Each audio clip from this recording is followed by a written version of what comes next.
আসসালামু আলাইকুম রহমতুল্লাহ বরাকাত। সাম্প্রতিক সময়ে বাংলাদেশ এবং চীনের মধ্যে যেই চুক্তিগুলো সম্পন্ন হয়েছে তার মধ্যে অন্যতম রেল যোগাযোগ ব্যবস্থা। তবে এই চুক্তি সম্পন্ন হওয়ার ফলে সবচেয়ে বেশি চিন্তার ভাঁজ যার কপালে পড়েছে সে হলো পার্শ্ববর্তী দেশ ভারতের কপালে। তাদের কপালে যে চিন্তার ভাঁজ পড়েছে সেটা একটু মনোযোগ দিলেই বোঝা যায়। এই কিছুদিনের মধ্যেই কিন্তু তারা বাংলাদেশ এবং ভারতের যে যোগাযোগের যে ভিসাগুলো তারা পুরোপুরি ছেড়ে দিয়েছে।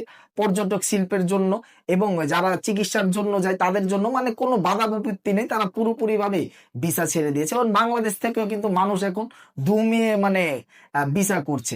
এর কারণ হলো ভারত আসলে চাচ্ছে যে পূর্বে যেভাবে বাংলাদেশের মানুষ ভারতে গিয়েছিল চিকিৎসার জন্য বা ঘুরতে গিয়েছিল, সময় কাটানোর জন্য গিয়েছিল, বাংলাদেশের মানুষ যেন সেখানেই যায়। কারণ বাংলাদেশের সাথে যদি চীনের রেল যোগাযোগ ব্যবস্থাটা সম্পন্ন হয়ে যায় বা যখন হয়ে যাবে তখন বাংলাদেশের মানুষ কিন্তু ভারতে আর যাবে না।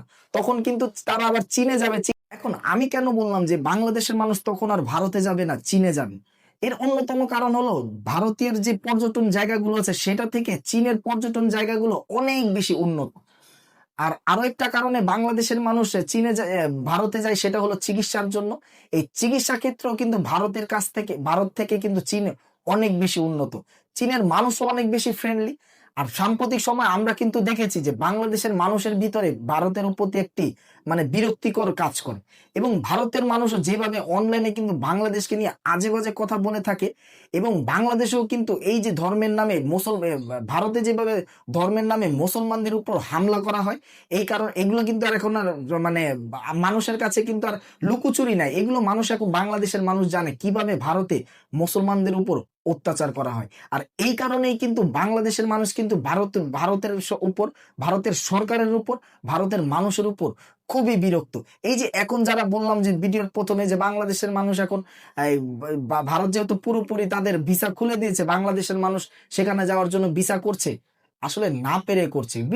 বাংলাদেশের পরে আর মানে অল্প করে যে কোথায় আর যে চিকিৎসা করা যাবে বাংলাদেশের পরে, ভারত ছাড়া আর কি, সেখানে না পেরে যে না মানে যেতে বাধ্য, এটার জন্য যাচ্ছে, নয়তো যেত না। যখন দেখবেন যে চীনের সাথে বাংলাদেশের যোগাযোগ ব্যবস্থা আলহামদুলিল্লাহ পুরোপুরি হয়ে গেছে তখন চীনেই যাবে। আর তাছাড়া চীনের মানুষও বাংলাদেশের মতো ভারতের মতো অনেক এরকম না, মানে এরকম না যে আজে বাজে মানুষ। একজন বাংলাদেশের অনেক মানুষ ওইখানে গেলে দেখা যায় ভারতের অনেক মানুষ মিলে বাংলাদেশে সেই মানুষকে অপদস্থ করে, বিভিন্নভাবে অপমান করে এবং এমনকি শারীরিকভাবেও হামলা করে। অথচ চীনের মানুষ কিন্তু সেই তুলনায় অনেক বেশি ফ্রেন্ডলি।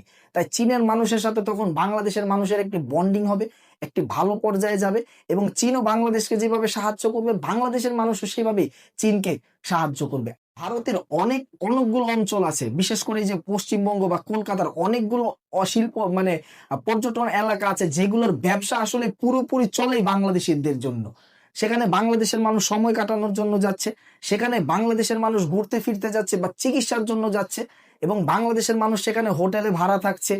তারপরে হোটেলের সাথে পাশাপাশি সেখানে কেনাকাটা করছে, বিভিন্ন জিনিস কিনে বাংলাদেশে আনছে।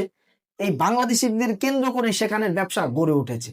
এই যে যখন মাঝে দিয়ে একটু সমস্যা হলো, সেখানের ভিসা বন্ধ করে দিয়েছে, বাংলাদেশের মানুষ যখন সেখানে যাওয়া বন্ধ হলো তখন কিন্তু সেই জায়গার হোটেল ব্যবসা এবং এই যে বিভিন্ন যে ছোট ছোট ব্যবসা আছে সেই ব্যবসা ধস, এমনকি কিছু কিছু ব্যবসা অঞ্চলের ব্যবসা ধ্বংস হয়ে গেছে। কি কারণে? কারণ বাংলাদেশের মানুষ সেখানে যায়নি সেটার জন্য। কারণ এই ব্যবসাগুলো তো গড়ে উঠেছে বাংলাদেশি মানুষদের কেন্দ্র করে। তাহলে বাংলাদেশের মানুষ সেখানে না গেলে কিভাবে চলতে পারে? তখন সময় দেখা গেছে সেই হোটেলের মালিকেরা, হোটেলের ম্যানেজার আর সেই ক্ষুদ্র ক্ষুদ্র ব্যবসায়ীরা পর্যন্ত মাঠে নেমেছিল।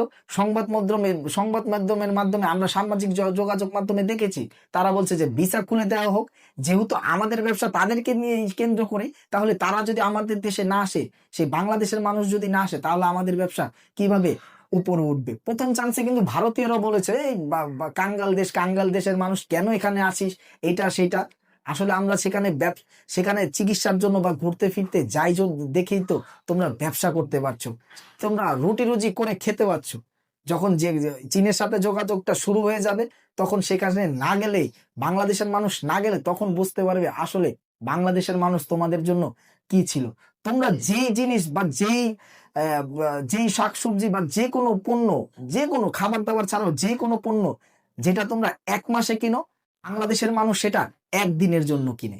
যেমন বাংলাদেশের অনেক মানুষই যখন ভারতে যায়, বাংলাদেশের মানুষ তো অনেক মন অনেক বড়, সেখানে যাওয়ার পর একসাথে 4 কেজি 5 কেজি আপেল ক্রয় করে 2 কেজি 3 কেজি মাছ ক্রয় করে তখন ভারতের যে দাদারা তাদের কাছে মানে বাংলাদেশিদের কাছে বিক্রি করে, তখন তারাই বলে, ও দাদা আপনি বাংলাদেশ থেকে এসেছেন নাকি?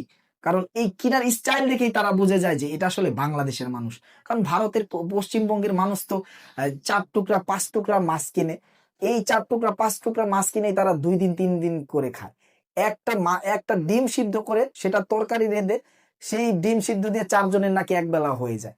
অথচ আমাদের বাংলাদেশে এমনও মানুষ আছে 2 বেলা মানে সকালে ঘুম থেকে উঠে 2টা ডিম সিদ্ধ খায়, আবার রাত্রে ঘুমানোর আগে 2টা ডিম সিদ্ধ খায় শরীরকে ফিট রাখার জন্য, চাঙ্গা রাখার জন্য। যুবক বয়সে আমাদের বয়সের পোলাপানের কথা বলতেছি। অবশেষে আশা করি বাংলাদেশ এবং চীনের সম্পর্ক অবশ্যই ভালো হবে। এই চুক্তির বাস্তবায়ন বাংলাদেশের জন্য অনেক বেশি শুভকর এবং মধুময় হবে। অবশ্য আমরাও ভারতকে হাতছাড়া করতে চাই না, আমরাও চাই ভারতের সাথে আমাদের ভালো সম্পর্ক থাকুক। তবে তারা যদি আমাদের শোষণ করতে চায় সেটা আর কখনোই সম্ভব হবে না বলে আমরা মনে করি। আজকের ভিডিও এই পর্যন্তই। আল্লাহ যদি আমাকে ভালো রাখে ইনশাল্লাহ আবারও দেখা হবে, কথা হবে। আসসালামু আলাইকুম ওয়া রাহমাতুল্লাহি ওয়া বারাকাতুহু।